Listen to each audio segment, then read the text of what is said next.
আমরা সম্প্রতি লক্ষ্য করছি পতিত স্বৈরাচার শেখ হাসিনার গলার জোর কিছুটা বেড়েছে, এবং শুধু তার গলার জোরই বাড়ে নাই, তিনি ইদানিং বারবার বিভিন্ন বিষয়ে তার নেতাকর্মীদের সাথে যোগাযোগ করার চেষ্টা করছেন। অডিও কলের মাধ্যমে তিনি বিভিন্ন নির্দেশনা দিচ্ছেন। আমরা দেখেছি যে তার বিগত সময়ের অডিও কলগুলোর চেয়ে সর্বশেষ যে অডিও কলটি তিনি প্রকাশ করেছেন সেখানে তার গলার জোর কিছুটা উন্নত, কিছুটা হাই পরিলক্ষিত হচ্ছে। সেখানে তিনি বিভিন্ন ধরনের কথাবার্তা বলেছেন, বাংলাদেশের মানুষকে তিনি হুমকি দিচ্ছেন এবং তিনি দেখে নিব এই জাতীয় শব্দ তিনি ব্যবহার করছেন। আরো ভয়ঙ্কর ব্যাপার যেটা, সেটা হচ্ছে তিনি পরিষ্কার করে বলেছেন যে এবার তিনি ময়লা পরিষ্কার করবেন। এই ময়লা পরিষ্কার করা বলতে তিনি স্পষ্টভাবেই বিএনপি, জামাত এবং এনসিপির নেতাকর্মীদেরকে বুঝিয়েছেন তাদেরকে তিনি এবারে ময়লা পরিষ্কার করার মতো একেবারে পরিষ্কার করে ছাড়বেন। এবং এই কথা বলার সময় তার যে ভয়েসটা সেটা বেশ উৎফুল্ল দেখা গেছে, এটি আমরা লক্ষ্য করেছি।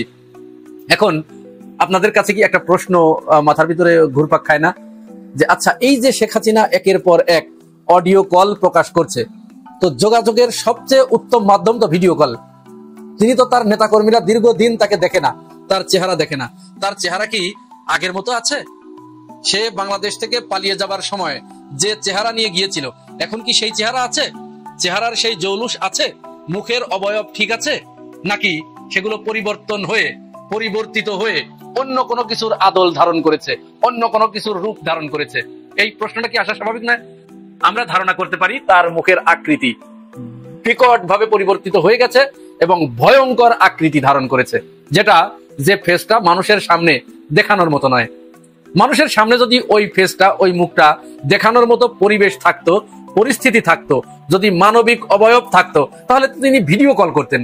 তার নেতাকর্মীদেরকে তিনি ভিডিও কলের মাধ্যমে দর্শন দিতেন, দেখা দিতেন, সাক্ষাৎ দিতেন, এবং তার নেতাকর্মীরা আরো বেশি উজ্জীবিত হয়ে এই ভিডিও কল ছেড়ে দিতেন এবং বাংলাদেশের মানুষকে তারা দেখাতে পারতেন যে দেখুন আমাদের নেত্রী এখনো কত সুস্থ সবল এবং সেই জৌলুসপূর্ণ মহিলাই রয়েছে।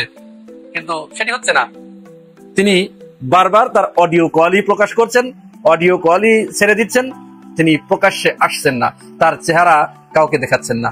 এ থেকেই বোঝা যায় যে তার চেহারা আগের মতো নাই, হয়তো এমন কুৎসিত ঝুনো নারকেলের মতো হয়ে গেছে। আপনারা ঝুনো নারকেলের যে পাশা, এটা দেখছেন না? এই ঝুনো নারকেলের পাশার মতো নিশ্চয় হয়ে গেছে, যার কারণে তিনি ওই অবয়বটা মানুষের সামনে দেখাচ্ছেন না। আচ্ছা, এটা তো গেল দেখাচ্ছেন না, তিনি চেহারা দেখাচ্ছেন না। এখন এই যে তিনি বারবার ইদানিং ঘন ঘন অডিও কল ছেড়ে দিচ্ছেন, প্রকাশ করছেন, এটার কারণ কি? এইটার কিন্তু একটা সিগনিফিকেন্ট ব্যাপার রয়েছে। আপনারা শুনেছেন সম্প্রতি আওয়ামী লীগের হাল ধরার জন্য বিভিন্ন ধরনের কথা কিন্তু বাজারে আমরা শুনতে পাচ্ছি। কখনো শুনতে পাচ্ছি সোহেল তাজকে প্রধান করে, তার বোন শারমিন আহমেদকে দিয়ে এবং অন্য ক্লিন ইমেজের কাউকে দিয়ে আওয়ামী লীগের হাল ধরাবেন এবং তাদের নেতৃত্বেই আওয়ামী লীগ আবার বাংলাদেশের রাজনীতিতে ইন করবে। কখনো শুনতে পাচ্ছি সাবের হোসেন চৌধুরীকে দিয়ে, তারপরে আব্দুল হামিদকে দিয়ে, শাহাবুদ্দিন চুপ্পুকে দিয়ে বিভিন্ন ধরনের কথা কিন্তু আমরা শুনতে পাচ্ছি। এই কথাগুলো যখন বাজারে আলোচনা শুরু হয়েছে, বাজারে যখন এই কথাগুলো ছড়িয়ে পড়েছে, তখনই কিন্তু বারবার খুব বেশি করে অডিও কলে আসার চেষ্টা করছেন এবং তিনি তার উপস্থিতি জানান দেবার চেষ্টা করছেন। উদ্দেশ্য একটাই, যে শেখ হাসিনা এবং তার পরিবার ছাড়া অন্য কেউ যেন ঘূর্ণাক্ষরেও আওয়ামী লীগের হাল ধরার চেষ্টা না করে। আমি এখনো সবল আছি, সুস্থ আছি, জলজান্ত আছি। আমি না থাকলে আমার ছেলে জয়, সে না হলে আমার মেয়ে পুতুল, এরা হাল ধরবে। অন্য কারো দিয়ে হাল ধরার, আওয়ামী লীগের হাল ধরার কোনো প্রশ্নই আসে না। এই দুঃস্বপ্ন যেন কেউ না দেখে। এই বার্তা কিন্তু তিনি মানুষের মাঝে দিতে যাচ্ছেন, তার নেতাকর্মীদের ভিতরে দিতে যাচ্ছেন যে না, আমি এখনো আছি, আমি মরে যাই নাই, আমি বেঁচে আছি। যদিও তার অবস্থা, যে বললাম যে তার অবস্থা কিন্তু খুবই সংকটাপূর্ণ, তিনি আর ফিরবেন না, তিনি ভারত থেকে আর ফিরবেন না। আর আমাদের বাংলাদেশের তার যে সমস্ত ইডিয়েট নেতাকর্মীগুলো রয়েছে, যে সমস্ত বেকুব নেতাকর্মীগুলো রয়েছে, এই বেকুবগুলো এখনো বিশ্বাস করছে যে শেখ হাসিনা বাংলাদেশে আবার ফিরে আসবে এবং তিনি বাংলাদেশের রাজনীতিতে আবার সক্রিয় হবেন, আবার হাল ধরবেন। যদি অত্যন্ত থার্ড ক্লাস মানের বেকুব কেউ না হয়, তাহলে এই কথা কেউ বিশ্বাস করবে? শেখ হাসিনার চ্যাপ্টার বাংলাদেশ থেকে ক্লোজ হয়ে গেছে। আওয়ামী লীগ হয়তো কোনো এক কালে, আজ থেকে 30-40 বছর পরে আবার বাংলাদেশে তার রাজনীতি শুরু করতে পারে। আপাতত 30-35 বছরের আগে আওয়ামী লীগ বাংলাদেশে রাজনীতিতে করতে পারছে না। তারা যে জঘন্যতম অত্যাচার করেছে, তারা যে মানুষের উপরে যে নির্মমতা চালিয়েছে, যে বিভৎসতা তারা এই দেশের মানুষকে দেখিয়েছে, সারা পৃথিবীতে দেখিয়েছে। সুতরাং 30-35 বছরের আগে তাদের বাংলাদেশের রাজনীতিতে ফিরে আসার কোনো সম্ভাবনা নেই, এই প্রজন্ম বেঁচে থাকতে। দেখছেন না, শেখ হাসিনা ওদিক থেকে বলে দিচ্ছে যে তোমরা নামো, আমি আছি। এই বেকুব নেতাকর্মীরা রাস্তায় নামছে, আওয়ামী লীগের সিনিয়র নেতারা কেউ নাই, দেশে তো কেউ নাই, সব তো পালিয়ে গেছে, চুরি চামালি করে লুটপাট করে বিদেশে যে আরামায়েশের জীবনযাপন করছে। আর এই বেকুব কর্মীগুলো বাইরে বের হচ্ছে এবং জেন জিদের হাতে, বাংলাদেশপন্থী বাংলাদেশের নাগরিকদের হাতে বেদম প্রহার খাচ্ছে। সুতরাং এই প্রজন্মটা বেঁচে থাকা পর্যন্ত আওয়ামী লীগ আবার এদেশে রাস্তায় নেমে মিছিল করবে, যার সন্তান নাই করে দেওয়া হয়েছে, যে 2000 ছাত্র জনতাকে পৃথিবীর বুক থেকে সরিয়ে দেওয়া হয়েছে। কেউ কিছু না বলে তো এই 2000 লোকজন রাস্তায় নেমে আসবে। আর যখন এই 2000 লোকজন রাস্তায় নেমে আসবে, এই 2000 পরিবার যখন রাস্তায় নেমে আসবে, প্রায় 50,000 আহত পঙ্গুত্ব বরণ করেছে, এরা যখন রাস্তায় নেমে আসবে, তখন অন্যান্য সাধারণ মানুষ কি বসে থাকবে? এটা ভাবার কোনো সুযোগ নেই, কোনো কারণ নেই।